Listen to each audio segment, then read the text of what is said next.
Okay, I added just a couple more buildings just to speed things up a little bit, but I do want to point something out. There is definitely something missing on one of these buildings. So look at it for a second, think about it. One of the things that's missing from one of these buildings, if you're looking at all of these spaces, these buildings are finished, we worked on them together. These ones, you can see both sides, we left a little space here. But over on this side, this building right here is taller than this building. So we need to make sure that we are adding in that back space that goes back behind the building. So it can be further. If I wanted to make it look like it's not as long, I can extend that line up so you can see that back edge. It's up to you what you think looks best on your city. So I do want to show you quickly how to draw something in the background so that you can see these taller buildings behind. So if you wanted to extend here to go up, so this building that's behind this one is actually touching it. Maybe they're attached, maybe it's a separate part, whatever you want to do is fine. If this is the corner of it, you're going to be going from there off to your vanishing points. Again, from that top, just like we've been doing, however deep you want that to be. And then you'll have your vertical lines. Like we talked about before, these buildings as they go further back are probably not going to have as many details on them because they're further away. And that's going to help you show that depth. And we've talked about a lot of different ways to show depth in drawings, and one of those ways is that as things are farther away, the colors are usually a little bit lighter or at least less intense. Your values are going to be lighter because that atmospheric perspective comes in and changes things. So that goes along with the amount of details that you see. So things aren't going to be as crisp and clear as they would if they were closer by. Put another one in over here. So these ones don't necessarily have to touch. They might just be maybe only a couple of them are tall, because if you think about a whole city, not every single building is really tall. So you might just have a few that are sort of poking up out behind the other ones over here. So they can kind of randomly show up. But you also have to think when you're going, if something overlaps and it looks strange, it's probably not right. So you're going to need to pay attention to reality a little bit and what you think makes sense. So now that we've got a multiple numbers of buildings in here, I'm going to erase the rest of this horizon line between them.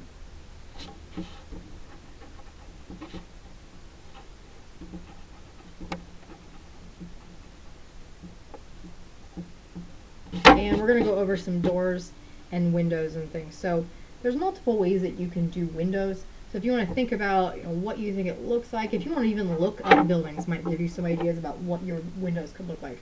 I'm going to show you how to make a door that is a little bit recessed into the building, so almost like you can see the bricks for the wall, and then that door is a little bit more inside. And it just creates a little bit more variety into your city. And if you look at the example handout, this is kind of what I'm going off of, so this will help you see that. So for our door, this line right here is going to represent the one edge of our opening for our door.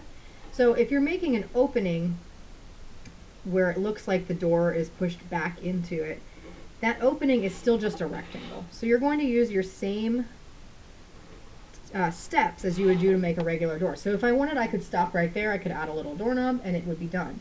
But if I want to make this look like it's pushed back into that wall a little bit, we'll use our other vanishing point again. So from this bottom part here, if you think about when we did this other building where we saw the edge here, it's almost like we're doing the same thing on this, but we're drawing into that building. So from this bottom corner here, you line up with your vanishing point, go back just a little bit, or it can go a lot, whatever you think makes sense. Then you'll have a straight line that will go up until it hits up here. That's all I'm going to see for this part, because if you think about if this was a clear box and we could see through it, you would also go from this vanishing point, or from this line back to this vanishing point.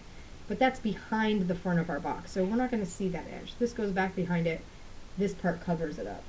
So the last thing to finish off this little alcove is to come to this edge, line up with that vanishing point, and you'll notice this is a really easy way to make sure that your ruler lines up. I have my pencil sitting on the corner where I want to draw from. Just bring your ruler up to touch it, and then pivot over until you hit that vanishing point, and then you know it's in the right spot. Draw that till it hits a line, And there you go. We've got a door that's a little bit recessed into that building. It's almost like you created sort of like a little patio or a porch type thing. You can use this technique for a lot of different ways. I'm going to add a little doorknob in here. If you wanted to add a window, you could do that using your vanishing point. There's tons of ways that you can personalize these spaces. So you can use that same technique when you're making windows. If you want to make a window that has like a sill on it, you could do that. And that also just helps show a little bit more of like the thickness of the wall. If you're doing bricks, that can be kind of interesting too. So a couple quick things about windows. If I was going to have like a whole line of windows on this building, and they're all lined up on this top story of the building, a good way to do that, draw all of them at once. So line up your ruler with the height that you want them to go. Let's just make a little line here, a light line, so I've got an edge of where I want the tops of all those windows to line up. Then if I want my bottom line, if this is our top story, those windows are going to be a little bit higher than that. So I'm going to make another line for the bottom part of those windows. And that gives me a guide to keep all of them the same size. So from there, I can go ahead and draw my vertical lines, and I can just decide about how far spaced I want those to go. Sometimes it's good to move your ruler over to the other side so you can see what you're doing better. And this is where you kind of eyeball things. They get a little bit farther apart as they get closer to that front corner. So there's some windows. So if you need to go over your lines again, you can. Just make sure you use a ruler to make them darker. But now we've got 4 windows in a row that are all lined up. They all go to the vanishing point, and they all represent that same side of that top story. If I want to put some on this side, which makes sense, if we say this is like an apartment building or something and you have these windows for each one, you might have some on this side as well.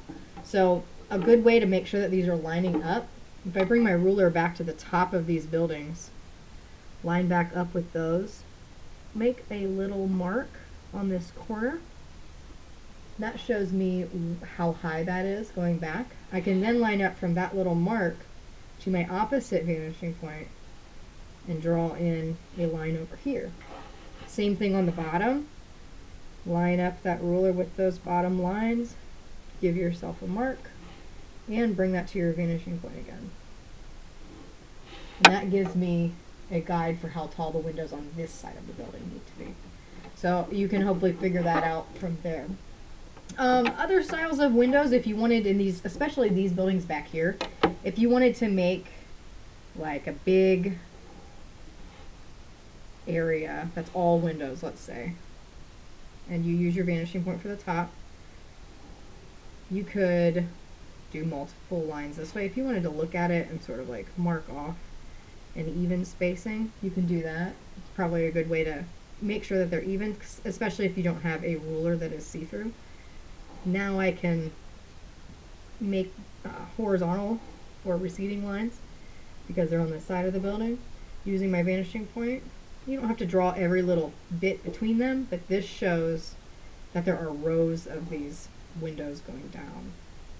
And you're going to see them continuing to go back behind that. And that shows you just another style if you wanted to make some textural windows that way. You can do the same thing vertically, so you could have lines that just go vertical and then have your vanishing point this way. If you want to do some of the lines going back, receding, you can. You don't have to do all of them though. But like I said, I suggest looking up different styles of windows so that you can have some variety in them as you go.